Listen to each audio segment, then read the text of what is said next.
Hello, I'm Ben. Today, I'll be talking about the Opium Wars, the fights that changed China forever.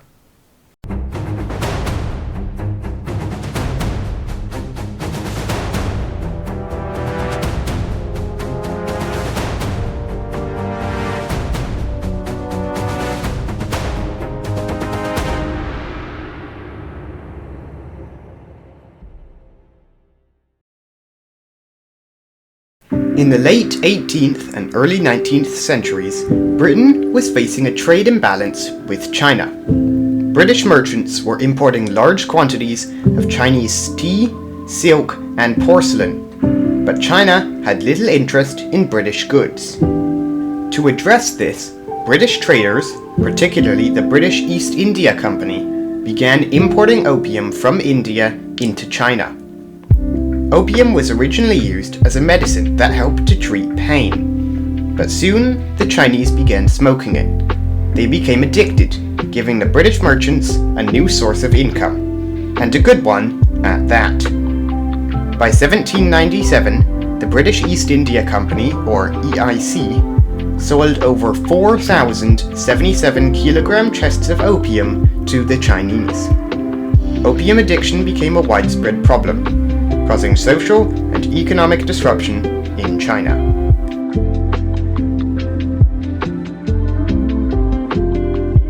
The Qing government, at the time governed by Emperor Daoguang, sought to oppress the opium trade.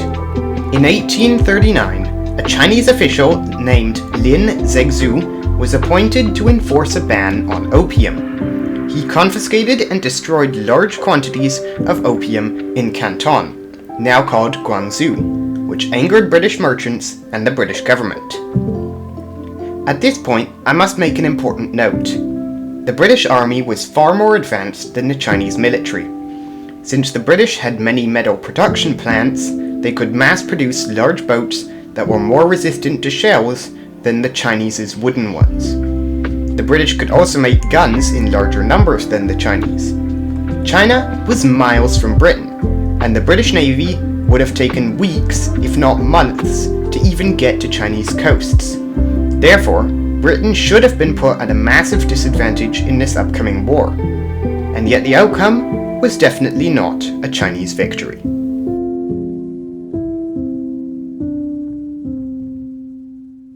Angered by the destruction of opium in Canton, the British sailed to China and moved along their coastline. There, they fought two large battles.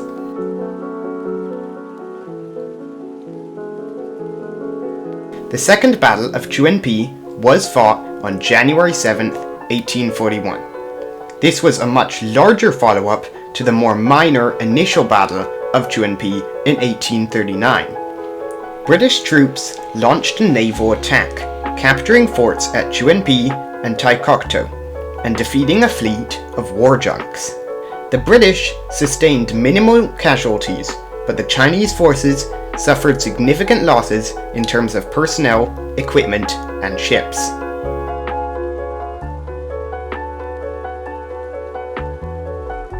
The Battle of Wusong, fought on June 16, 1842, was an easy victory for British forces. With a fleet of 14 to 19 ships and 4,000 to 5,000 troops, the British bombarded and captured the fortifications along the Wusong River in Jiangsu province, overcoming Chinese defenses, who were led by Admiral Chen Huangcheng, who was killed in action. Within hours, British forces seized hundreds of guns and suffered minimal casualties doing it. Soon, the British captured Shanghai on June 19, 1842.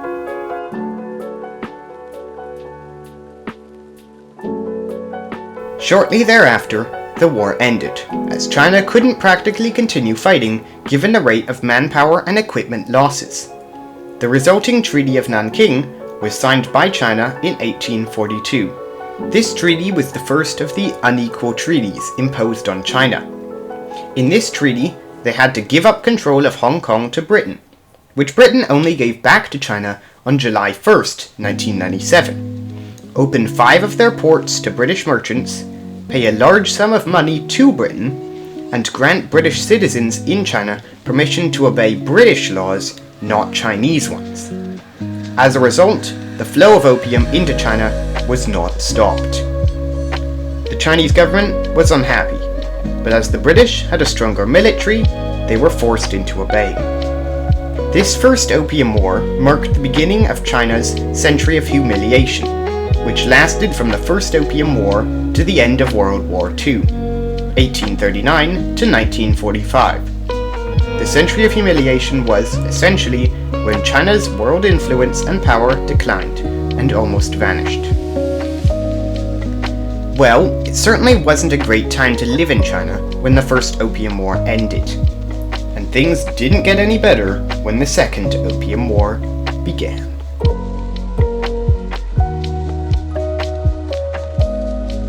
While the treaties signed by the British and Chinese after the First Opium War technically made it legal to smoke opium, the Chinese emperor had been forced into signing them and still wanted opium to be illegal. Thus, when the newly appointed imperial commissioner Yi Ming-chen turned his attention to the opium trade in 1856, which was, by the way, still very much active, he decided it would be a fantastic idea to take control of a British ship called the Arrow by force and lock up its British crew. In response to this, the British and the French, who claimed that a missionary of theirs had been murdered in China, worked together to take over the Chinese city of Canton, now called Guangzhou. In December 1857, Canton was taken by the British and French, and Yi Ming-chen was captured. The two European powers then proceeded to capture several Chinese forts, and the city of Tianjin. Finally, in 1858, the Treaty of Tientsin was signed by the British, French, and the Chinese. This treaty opened a greater number of Chinese ports to trade with Western powers, enhanced the status of Russian, American, French, and British visitors to the country so they were above the regular laws that applied to Chinese peasants, banned the Chinese from calling people from Western countries barbarians, and made them pay 2 million taels to France and 4 million to Britain. A tael is about 1.3 ounces of silver, so in total, the amount paid would have been 7,800,000 ounces of silver.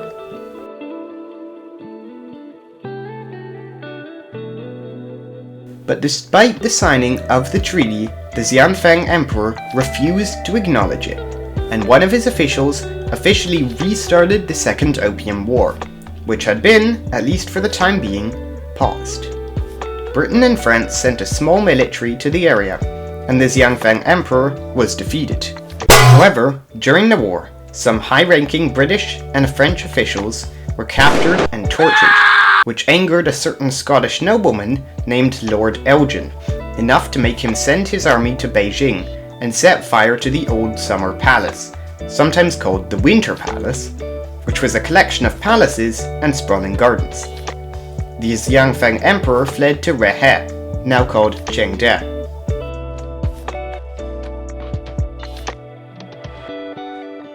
The Convention of Peking was signed by Britain, France, China, and Russia, who had not been involved in the war at all but took advantage of China's weakened position, in 1860. This convention dictated that Stonecutters Island and Kowloon Peninsula were to be handed to Britain.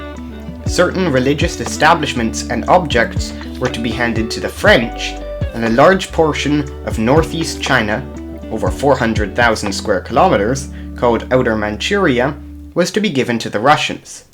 In addition, a section of land belonging to the Koreans was also given to Russia, which caused some disputes as Korea was not a party to the war, and China had just handed over part of their land without permission. And with that, the Second Opium War was over.